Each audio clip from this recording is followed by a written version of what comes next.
Der Flori möcht's nur mal mit der Josie probieren, aber da geht nichts mehr und es ist endgültig Schluss.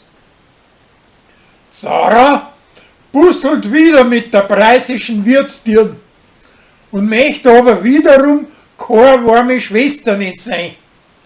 Und miteinander kümmern sie sich um einen Pfarrer seine Jugendgruppen und gehen ein Kläpfchen mit denen und die andere spielt dabei einen Teufel.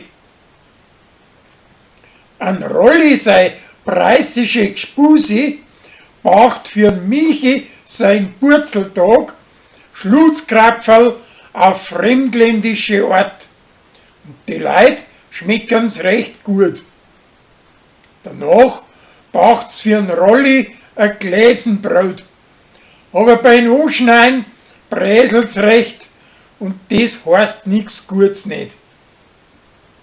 Fanny tut aus der Ururi sein Krippel als Jesuskinderl außer und stellt statt den einen Wolperdinger ein. Die Ururi lässt es aber auffliegen, mit dem, dass es an Pauli in die Schuhe schiebt. Der Hubert möchte schon Weihnachten allein im Ausland zubringen, aber seine preisische Tochter und der Martin bringen ihn wieder mit seiner Alten zusammen und sie lässt ihn wieder in ihren Bettstatt schlafen.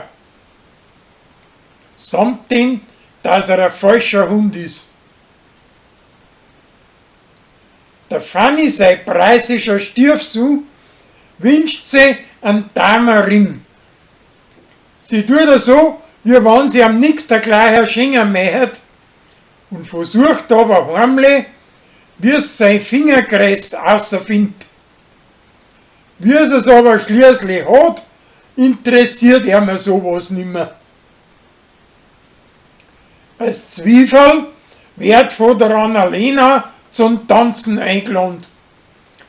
Aber wie da ein Rolli sein preisische Gspuse auftaucht, geht's mit der Annalena heim und wohnen sie bei der aus.